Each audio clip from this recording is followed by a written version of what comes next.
It doesn't matter. Second slide. So I've been playing around, and I've been playing around in my hosting environment. Personal story is I've been using an organization called Start SSL to sign domain names with. And that's been great. Ed from Israel was absolutely fantastic. And then about a year ago, he seems to have sold his company to some Chinese people. And these people that bought it don't appear to be such good actors. So literally what happened about 2 weeks ago is on my Linux boxes, the intermediate certificates, etc., for Start SSL all disappeared. I had been meaning to look at Let's Encrypt for some time because I'm aware that it's a free system. And if we now have a free system for generating SSL certificates, this means that we can literally put an HTTPS certificate onto every single website. The other reason that perhaps people hadn't done this in the past is that whereas you could have many websites on a single IPv4 address for a non-encrypted site, that wasn't true for encrypted. But that changed a while ago, and now I have, I don't know, 200, 300 websites on a single IPv4, also dual stacked onto a single IPv6 address as well. And it doesn't matter if they're signed or not signed. It means also that from an interface point of view, if a person wants to sign their website, I provide a nice admin system for that and all the rest of it, that's great, but he would initially have had to go and find a unique IP address or ask me for a unique IP address first of all, before it could be done. Well, that doesn't happen anymore. So I then sat down with this SSL problem and decided to try and really get Let's Encrypt working, and we'll look at a little bit of that in a second. So there's a goal there, SSL on everything, and initially I called this talk something about like safety of the internet. In many ways, we're not looking at safety, we're looking at trust of the internet. And trust, as I've learned from the beginning of this conference, is probably what people want, what the people in this room want, because if people trust the internet, then the internet will be a safe place to play in. Another very interesting thing happened on Monday. co.za got signed. DNS is available, DNS security is available for co.za. The resolvers are a little bit slow in this room, but certainly by Tuesday morning, I no longer have to use anything like the look-aside system that ISC's been running for the last while.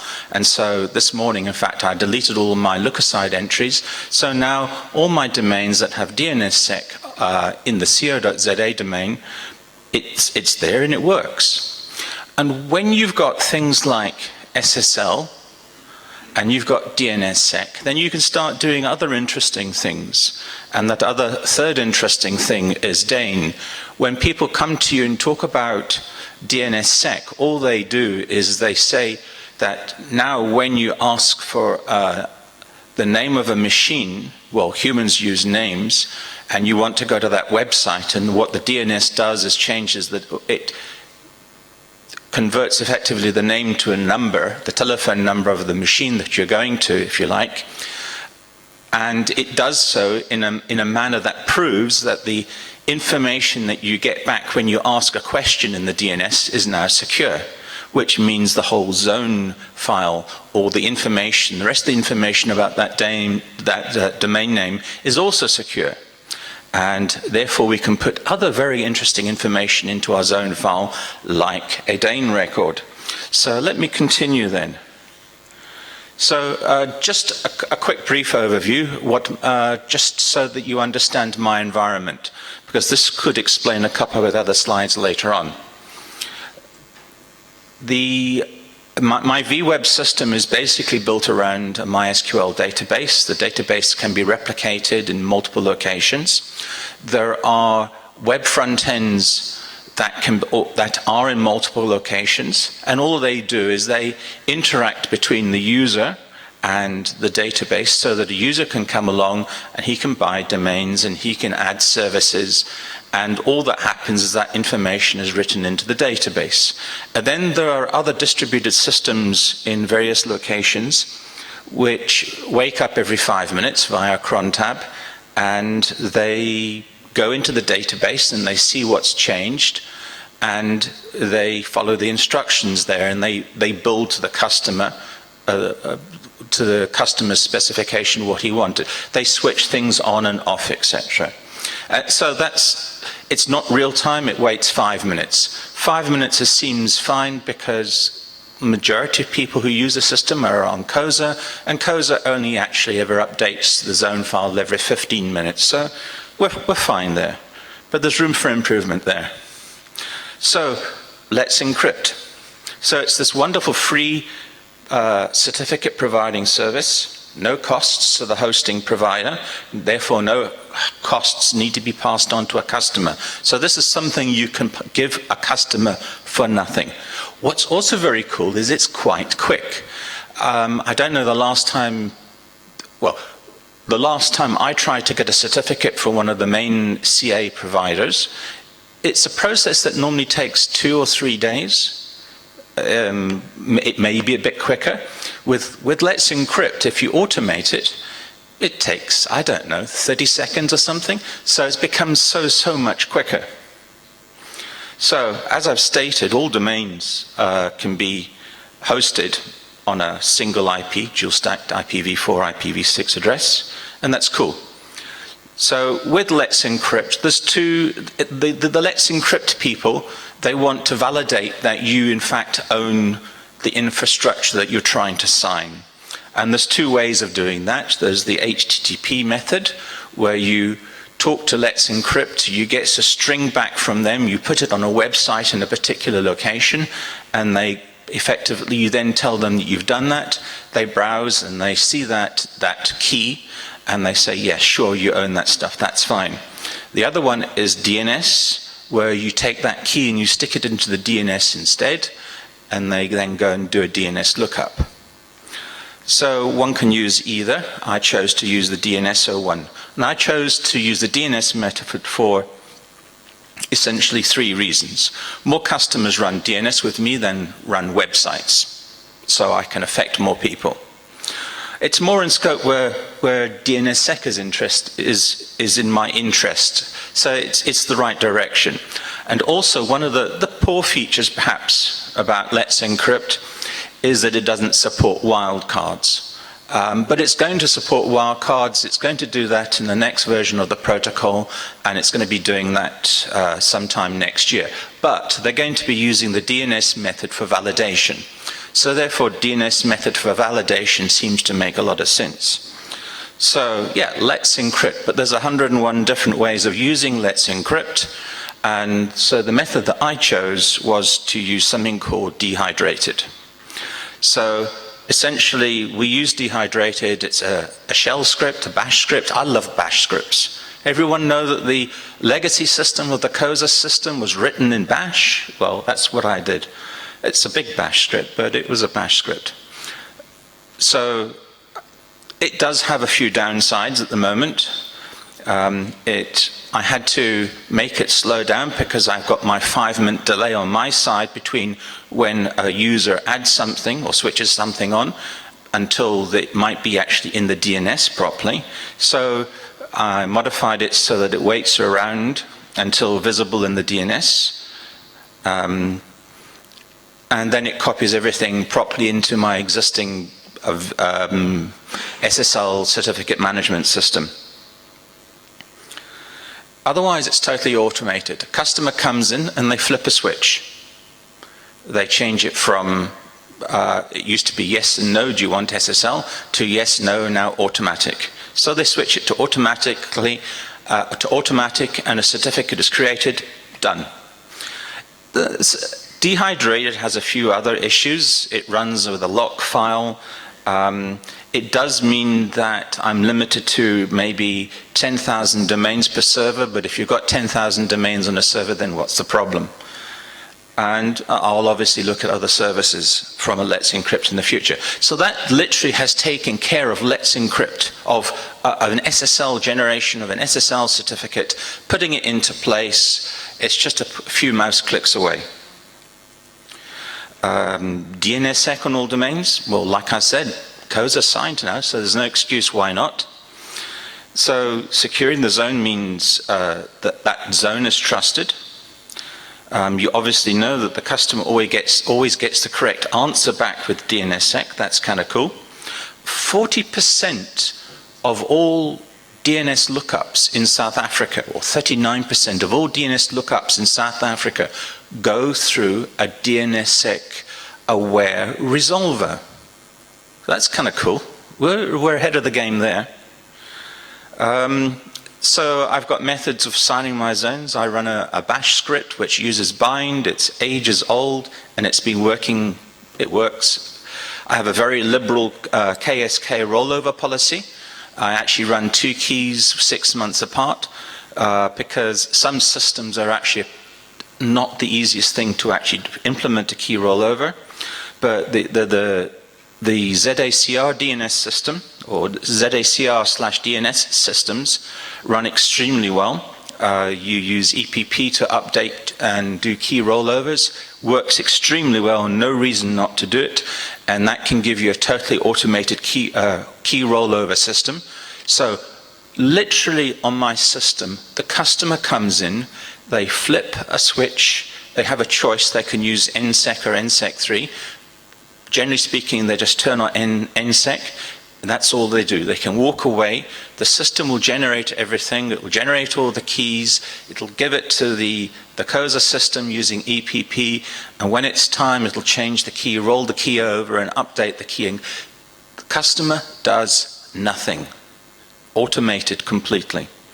Just as a matter of interest, if you look at Afrinic or OpenSRS, which I also use, you have to copy the keys using a web interface, but that's not too bad. That happens once a year per domain. And that's the reason for having these huge long 6-month rollovers. So I'm currently looking at using CDS and CDNS key as well in this particular project. If you don't want to use bind, looking at not DNS that the checks came out with actually is very interesting because it seems to include automatic key management. And then I'm also potentially looking at Power DNS. Power DNS is kind of interesting. It looks, well, first of all, it runs totally from the database, which means I won't then necessarily have that horrible 5-minute or wait for the next 5-minute clock tick when I add stuff to my DNS for Let's Encrypt validation. And it looks like Power DNS also, their philosophy seems to be you flip a switch, that domain is signed, it does everything for you. So it can be really automated. So when you've got an SSL certificate and you've also got DNSSEC, there's a couple of other interesting things you can do, like I've mentioned, and that would be DANE. Essentially what we do is we take a fingerprint of that SSL certificate and we stick it into the DNS. The DNS is now trusted, it's secure. This means that from a website point of view, when the browser looks up the web IP address, it can also look up the TLSA certificate or the fingerprint of what the web certificate protecting the website should look like. And then when the browser goes to that website, that SSL website, it can compare the fingerprint of the certificate against the certificate, and therefore it knows it's the certificate that was intended to be put there. People seem to think SSL is secure and that there's never been any problems with SSL certificates. That's simply not true. In fact, there's a Dutch company that closed down that used to be a provider of SSL certificates. They closed down because of a problem with certificates that they were issuing. So it's not necessarily totally secure.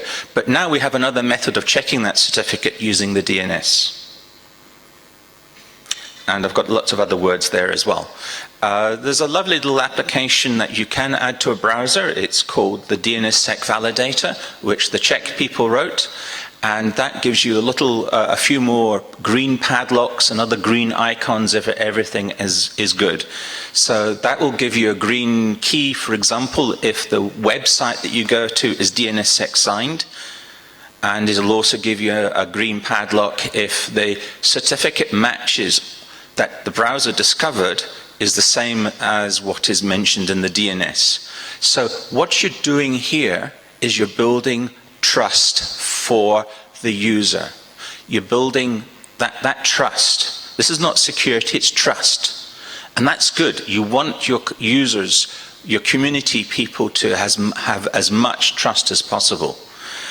We can go a little bit further with this. We can, well, you know that we can also put SSL certificates on mail servers. And what this generally means today is if two SMTP servers are talking to each other, if the receiving machine has a certificate, then the sending machine says, hey, that's cool, right, we can set up an encrypted link. Very opportunistic, but that means then that when mail goes between SMTP servers, it's encrypted, and that's cool. But it's so easy to interfere with that and make that not work. Someone can do a man-in-the-middle attack very easily, effectively turning off that encryption passage. They intercept the mail, they can read the mail, and then they can pass it on, and no one will really ever know.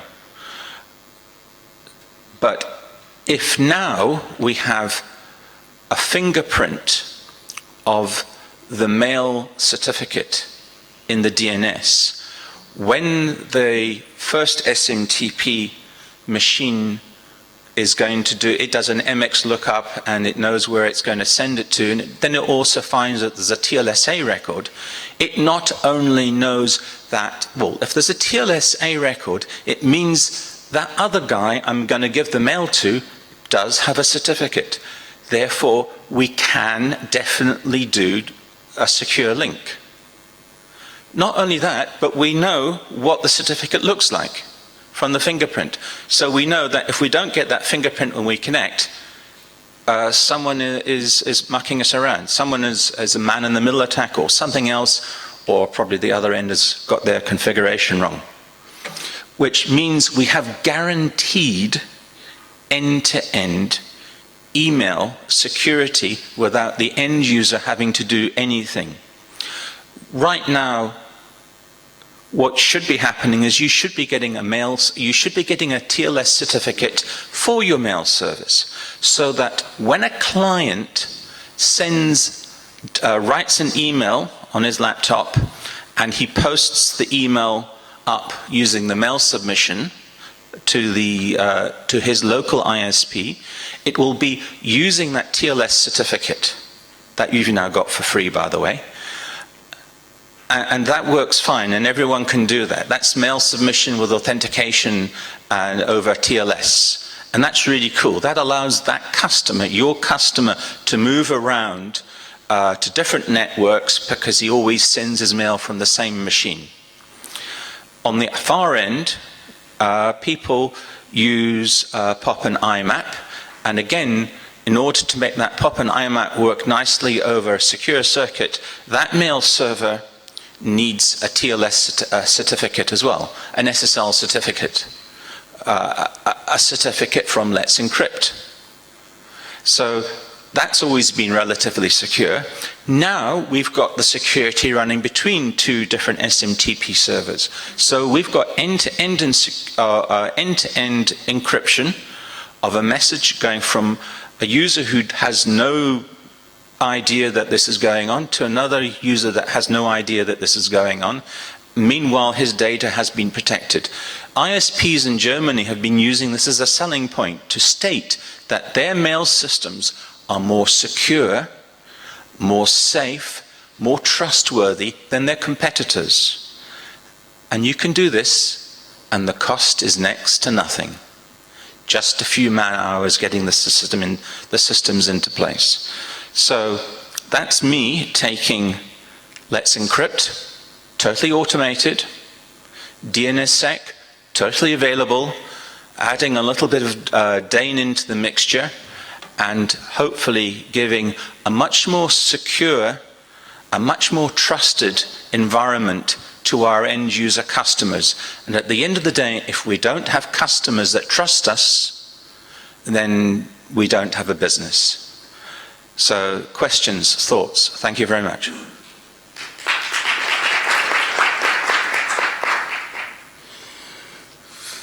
Hello, Jan George from Internet Society again. I have one question and one thought. So the thought is, you're using Let's Encrypt for all this stuff, and I figured out lately I've been playing in my lab with DNS over TLS, when you connect between the client and the resolver over TLS to port 853, and even there you can use Let's Encrypt. So it's useful wherever you want to put it. It just actually just works. And the question is with Dane. I've also been experimenting a lot with Dane and emails and all this stuff. When you renew the certificate, do you choose not to change the underlying key and not to change the TLSA every time, or you just keep with the default behavior of whichever client? I'm using Certbot, you're using some other, because by default they change the underlying private key and CSR, and therefore you have to change TLSA for every service you use with Let's Encrypt every time you renew. So my question is, do you keep the private key or not? Thank you. The way I have programmed the system that I'm using is it generates a CSR once, the certificate request once, and it keeps that same certificate request. Because I'm using 301, 311 for email, then the email certificate doesn't need to change. The TLSA in for the email thing never changes. I'm still using my existing certificate management system, which means when a new certificate's been generated, there is still a conscious choice of moving to the new certificate from a web point of view, but that wouldn't be necessary from an email point of view. So it's sort of taken care of. Whether one would completely automate a web rollover, I don't know, because it would make sense, therefore, to take a snapshot, generate a new TLSA record, stick that into the DNS, wait 24 hours, and then use the new SSL certificate. But they are all based, once you created the starting certificate, the CSR, you don't need to generate a new CSR ever again. Hi Mark, it's Nishal. Hello. I have a few questions for you, but they're not difficult. The first was, you mentioned something that 39% of South African DNS goes through DNSSEC resolvers. Could you cite a source, please? Yes. I'd like to know who's sniffing my DNS and how they think they get it right. APNIC. Ah, okay. Right. It's the so it's best efforts, DNSSEC. It's right, so it's the best prof. effort. No, I understand that. That's fine. The second thing was less of a question and more of a point. You made lots of references to Let's Encrypt being free, and that's obviously really good to know. But I think one of the important things that you left out about Let's Encrypt is that they openly publish all the certificates that they allocate, or that they make available to people that are requesting them. And that's a really, really important thing as well. And so for those of you that are not sure why this is important, go spend time with your favorite search engine and look up MCS computing and Egypt, kind of around March 2015, I think it was, and you'll start to understand why it's actually important to know what certificates certificate authorities are handing out. If you don't get it, come and ask me and I'll tell you why the revenue model for this is completely broken. But that was just a point. My other question, and this is a fairly obvious one, I couldn't understand why you didn't do it. If you could go back a slide, please. I'm not sure how with this thing. It's not the green button, it's the other one. Well, well, there's a red button, and I'm sure my slides should also fill the whole screen, but they don't. But anyway. It's a red button. You're giving me a... The one with the slides? Ooh, Oh. that's gone right to the beginning.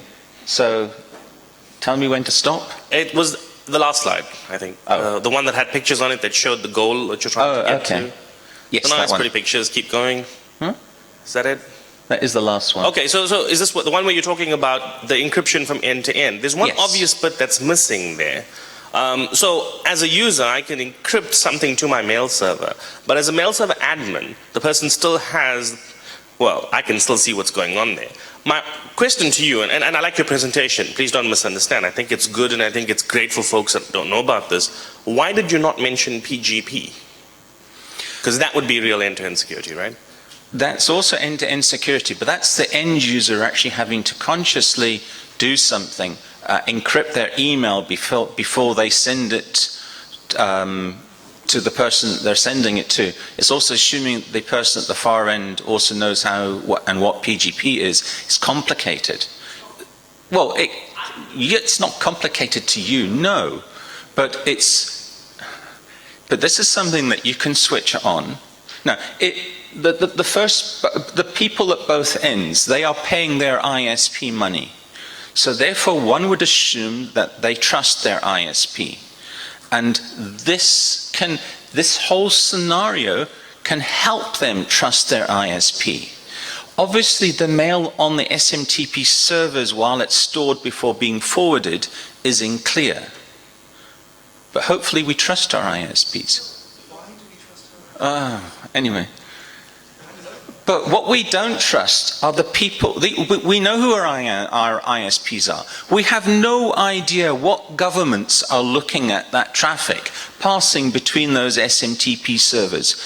If our packets happen to pass through the Red Sea, there's that horrible country called the UK, and they snoop at some of those cables, and they pass this data on to the Americans as well. There are lots of countries that snoop, and they occur even before the UK. Just to be clear, I trust my ISP to deliver my packets because I pay them to do that. I don't trust them not to look inside my packets. That's the goal. And my point was really just to say that this is really good, but I think as a simple extension, maybe you'd want to bring in PHP, PG. Yeah, you can bring in PHP to encrypt the mail. You can bring in MIME to encrypt the mail. PGP, no problem. PGP. All right, fine. Yes, Alan. Hi, this is Alan Barrett.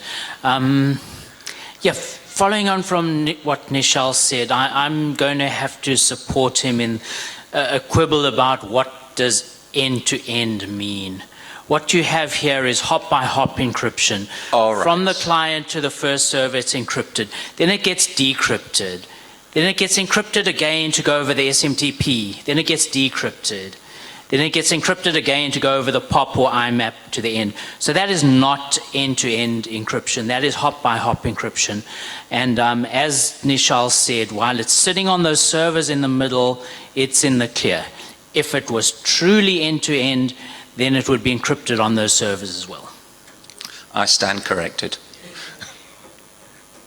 Any other questions? Thank you very much.